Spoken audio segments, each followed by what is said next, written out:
This Okay. is Andi Purewal for Boxing News. I'm joined by Eubank Jr. over Zoom. Junior, always a pleasure. We have to jump straight into it because I know you're a busy man. You've got a couple of interviews lined up.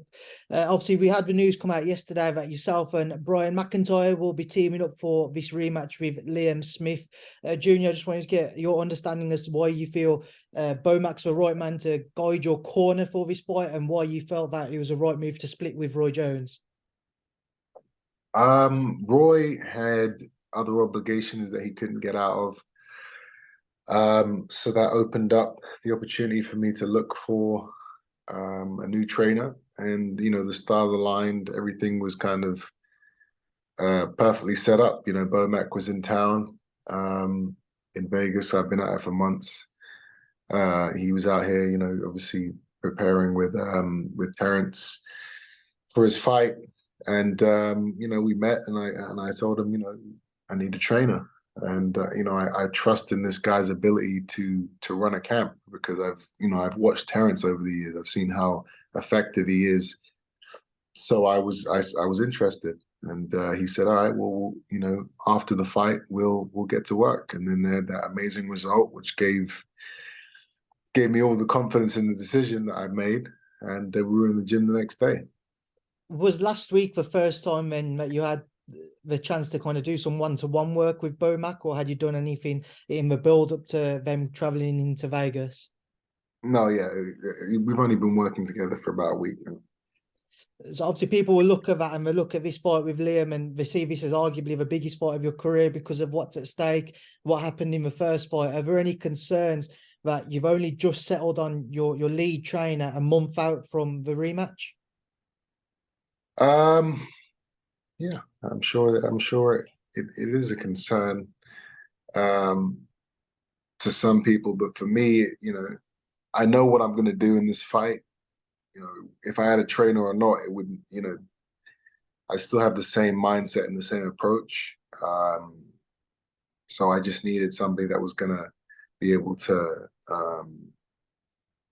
help me work on things, get me fit, get me in the right mental state, get the right game plan together. To help me to do what I want to do. And yeah, that Bomac's team, they're a great team. So I'm very confident. I spoke to Roy last week and he said that how the first fight played out and your approach wasn't necessarily what you had been preparing for. So going into the rematch, how do you go about righting the wrongs of what happened in Manchester last time?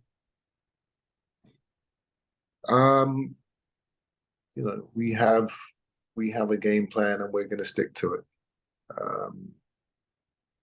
I was dominating the fight, so you can't really say that. I can't be disappointed, with how I approached the fight. It's just, I switched off. I got too complacent in that fourth round and I got caught and I paid the price. But before that, I was dominant. So I just need to make sure I don't relax, don't get complacent, go out there, get the job done. And that's exactly what we're going to do. There was a lot of talk heading into the first fight, Junior, about your weight. You always look absolutely shredded whenever you step onto the scales. Coming back in at 160 again now, and obviously with the delays from the fight being continuously pushed back, all the talks of a potential Conor Benn fight, how has it felt trying to get back down and get closer towards 160 this time around? Weight cut is a part of the game. It's never fun, especially as you get older. But, we all have to go through it. And, I've got a new team now. They have their way of cutting weight. So, I'm confident that we're gonna be feeling, we're gonna be feeling good on the night. Junior, would you still look at this and say you're the A side heading into this fight, even though it's Smith Eubank Jr. too? Yeah, I'm definitely the A side. Obviously he has the win over me, but A side, B side, it doesn't really matter. It's irrelevant for this fight. It was a very exciting fight the first time, and it'll be the same thing this time. People want to see the rematch. People want to see if it wasn't just a one-hit wonder, which I know it was, but I have to go out there and prove that it was. and that's what makes this fight so exciting. You've just said that obviously, excuse me, proving that it was just a one-hit wonder. Did that defeat create any doubts in your own mind?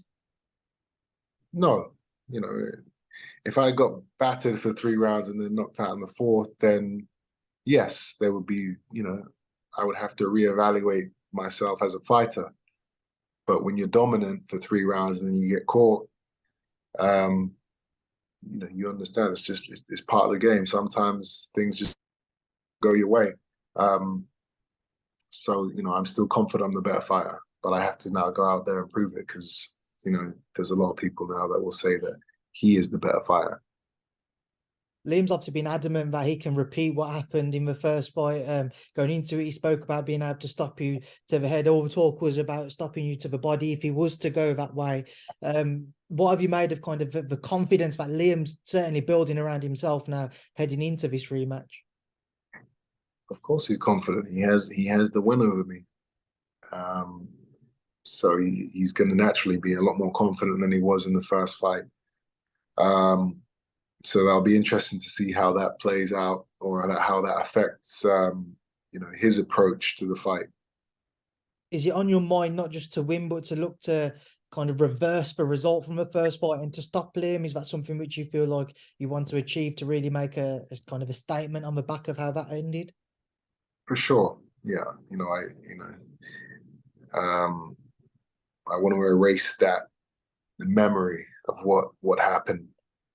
And the way you do that is by dominating. So yeah, I'm going to go out there and make a statement for sure.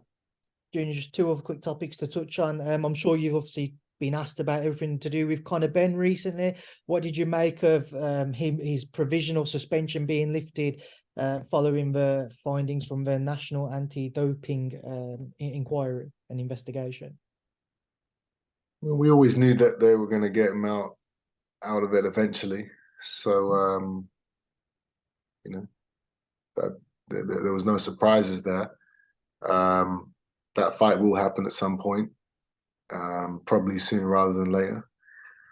But Conor Benn is definitely not my focus for right now. I have to right this wrong. I have to avenge this loss in Liam Smith. That's the most important thing to me, and that's why I didn't take the Conor Benn fight when it was offered to me, a few months ago. That's something I wanted to ask for a while. There was a lot of talk that you may be leaning more towards the Conor Benn fight. Obviously, we saw Eddie doing interviews, Calla doing interviews, saying that we'd see you and Ben potentially finally getting it on. What was your knowledge of where things actually got to? Was it ever close, yourself and Conor signing on the dotted line? No, I wouldn't say it was close. I entertained, the option. I listened to what they had to say and offer, but it came down to what I wanted to do. For me, it became like, personally, yeah, there's a lot of blood between me and Conor, but that fight isn't going anywhere. I needed to get Smith back. So the Conor fight can happen at any time. The Smith fight is what I wanted. Immediately after the fight, that was in my mind. It was always, I need to get this guy back in the ring again as quickly as possible. Just a final one to wrap up on Junior. Obviously, you mentioned Crawford. Obviously, many see him as a pound-for-pound star on the back of his victory against Errol Spence. What did you make of his dominant display? Awesome performance. I don't think anyone expected for him to be that dominant over Errol, who's a great fighter. And so it was great to see, because obviously I knew I was going to be working with that team. So for them to be able to pull that together, it gave me a lot of confidence. It gave me a lot of encouragement, knowing that I was going to be working with these guys and getting that same energy and that same experience. Do you have a message for Liam before I end this? No. That's fair enough, Junior. Listen, enjoy obviously the rest of your camp out in Vegas, and we'll see you over here come September 2nd. Thank you for speaking to Boxing News. Okay, thank you.